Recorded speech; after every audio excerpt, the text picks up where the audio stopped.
Assalamualaikum warahmatullahi wabarakatuh. Rekan-rekan, sahabat-sahabatku yang tercinta, yang berjuang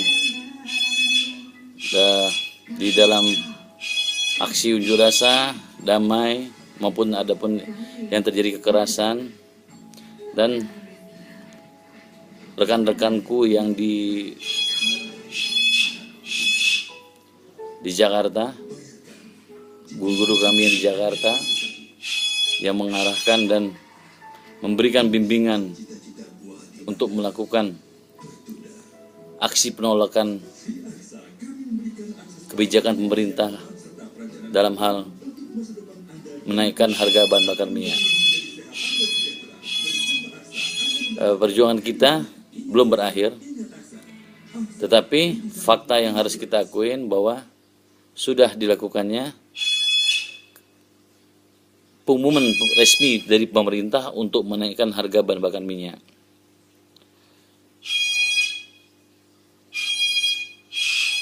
Perjalanan saya dalam menelusuri dari kabupaten ke kabupaten, pada prinsipnya mereka tidak tahu mengenai masalah subsidi.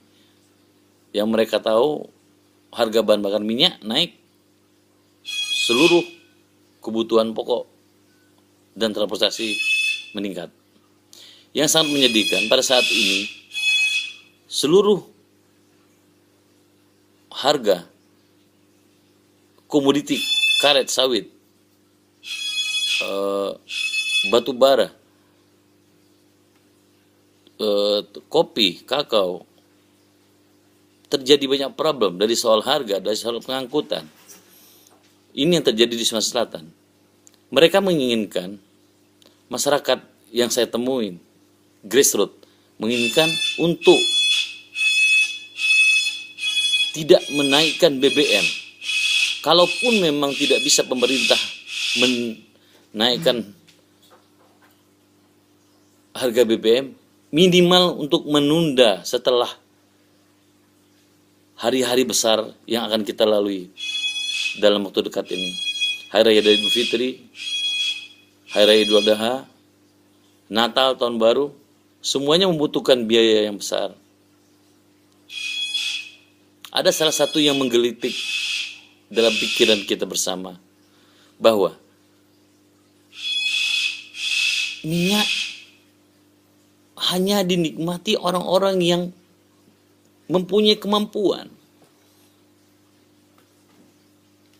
Kita tidak menyalahkan statement itu, tetapi apakah mereka mampu? Apakah mereka mempunyai kemampuan yang tinggi untuk memiliki daya beli? Seperti tukang ojek, seperti angkutan kota, yang punya kendaraan motor, yang punya bentor, ataupun di angkutan transportasi yang punya rakyat kecil. Mereka ikut merasakan efek domino daripada kenaikan harga minyak. Semua pasti harga naik. Harga telur tembus 10.000. Harga komoditi untuk sayur-sayuran naik 10 sampai 15.000, ada yang 5.000, bervariatif. Inilah penderitaan rakyat. Subsidi itu adalah hak rakyat yang harus diberikan oleh negara kepada mereka sesuai pasal di Undang-Undang Dasar pasal 33.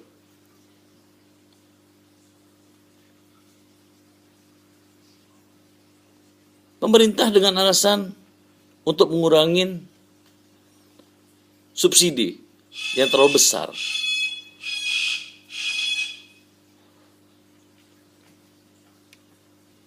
kompensasinya pemerintah memberi ikan yang namanya bantuan langsung tunai mandiri sementara.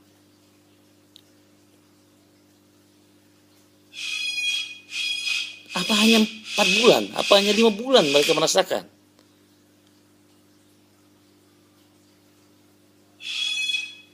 Faktor yang pasti akan dialami, suka tidak suka akan dialami adalah satu, tingkat kejahatan semakin meningkat. Kedua, pengangguran yang semakin meningkat. Ketiga,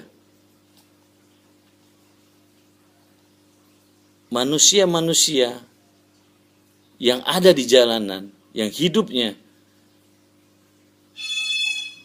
menggelandang, akan semakin meningkat. Keempat, pasien-pasien rumah sakit jiwa akan meningkat. Survei sudah membuktikan.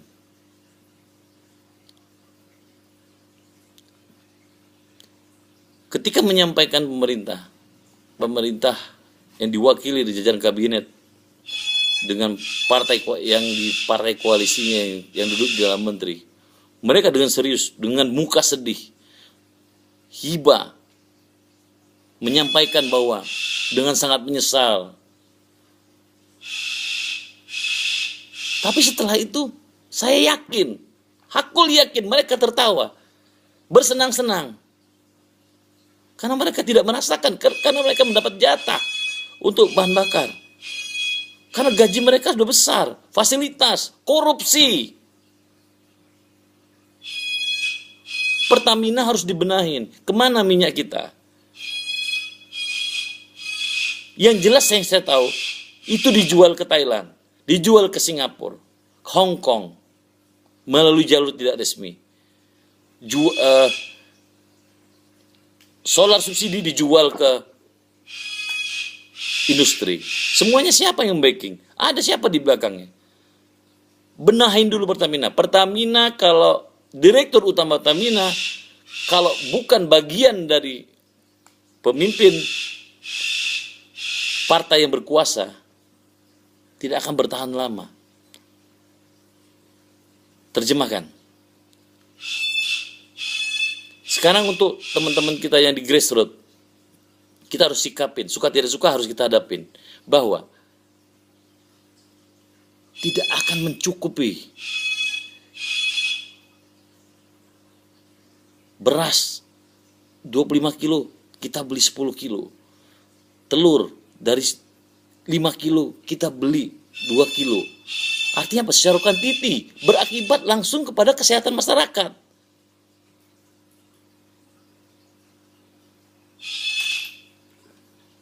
Apa pemerintah memberikan itu bantuan langsung sementara, menjadikan rakyat kita rakyat pengemis, rakyat peminta-minta. Sedangkan dalam pasal 33 itu ada hak mereka.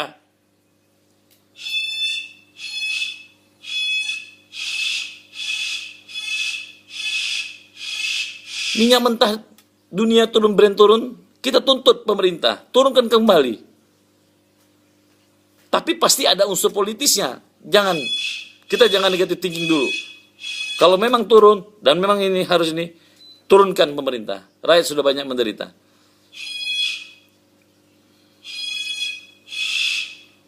Yang lebih utama, partai-partai pendukung pemerintah yang koalisi ikut mendukung kenaikan harga bahan bakar minyak.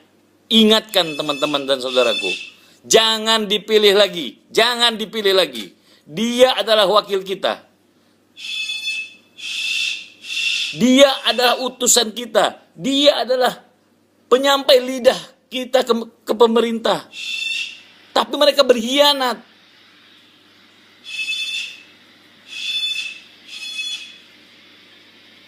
Rakyat menderita. Pada saat ini masih 2.000 itu bukan sedikit. Solar 1.000 bukan sedikit. Semua menyangkut angkutan.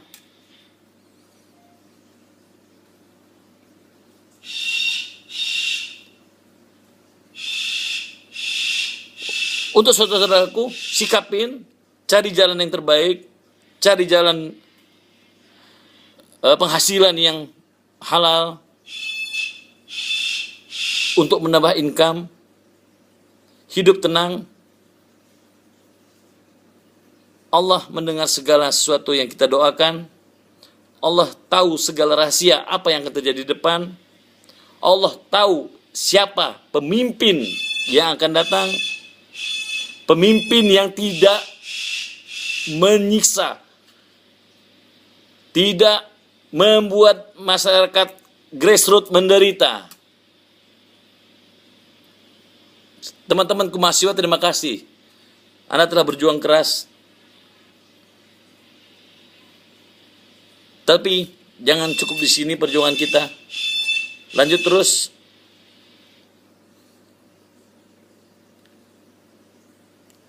Karena di tangan kita semua masa depan negara Indonesia.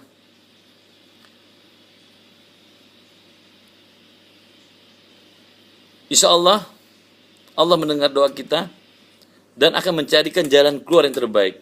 Hasil bumi karet sawit itu, mohon pemerintah, seluruh padi, seluruh yang dihasilkan oleh bumi Indonesia yang tercinta, bagaimana caranya? Banyak yang expert di pemerintahan, yang ahli. Kenapa? Semuanya turun. Fluktuatif, naik 2 hari, turun jauh. Menjadikan masyarakat semakin menderita. Satu kali terakhir pesan saya, jangan dipilih, mohon jangan dipilih partai politik besar atau kecil yang ikut mendukung program pemerintah dalam kenaikan bahan bakar minyak. Itu pesan saya. Kita tidak benci dengan partainya, tapi benci dengan orang-orang, badut-badut politiknya.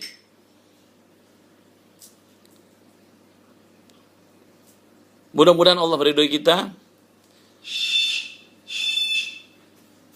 Kita bersatu. Kita jangan tercerai-berai. Kita jangan dipecah belah. Semoga semua ini ada hikmahnya. Allah semudah membalik tangan, kun fayakun akan terjadi. Yakin itu. Akhirul kata, wabillahi taufiq wal hidayah. Wassalamualaikum warahmatullahi wabarakatuh. Maju terus, maju terus, maju terus.